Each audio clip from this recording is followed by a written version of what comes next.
एक बार की बात है। एक छोटे से गांव में एक बूढ़ा किसान रहता था। उसका नाम रामू था।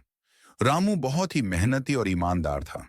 उसके पास एक छोटा सा खेत था जिसमें वह अनाज और सब्जियां उगाता था।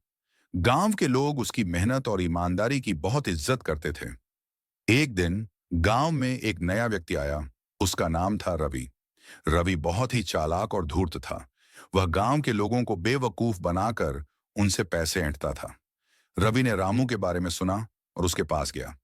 रवि ने रामू से कहा, अंकल, मैंने सुना है कि आपके पास एक जादुई बीज है जो एक ही रात में फल देता है। क्या आप मुझे वह बीज दे सकते हैं?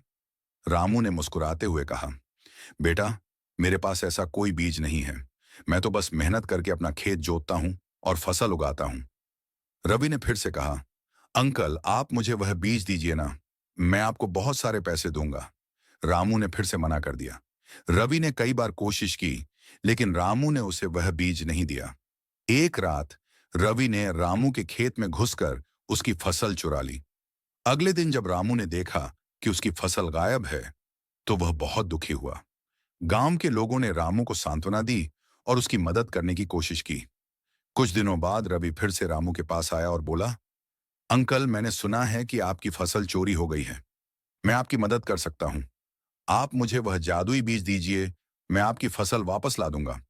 रामू ने गंभीर होकर कहा, बेटा, मैंने तुम्हें पहले ही बता दिया था कि मेरे पास ऐसा कोई बीज नहीं है। तुम्हारी चालाकी और धूर्तता से तुम कुछ हासिल नहीं कर सकते। सच्चाई और मेहनत ही सफलता की कुंजी है। रवि को रामू की बात समझ में आ गई। उसे अपनी गलती का एहसास हुआ और उसने रामू से माफी मांगी।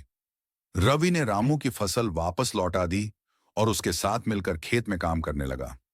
उस दिन के बाद से रवि ने चालाकी और धूर्तता छोड़ दी और मेहनत और ईमानदारी से जीवन जीने लगा। गांव के लोगों ने रवि को फिर से अपनाया और उसकी सच्चाई की कदर की। रामू और रवि की यह कहानी हमें सिखाती है कि सच्चाई और मेहनत ही सफलता की कुंजी है। चालाकी और धूर्तता से कभी भी सच्ची खुशी और सम्मान नहीं मिलता।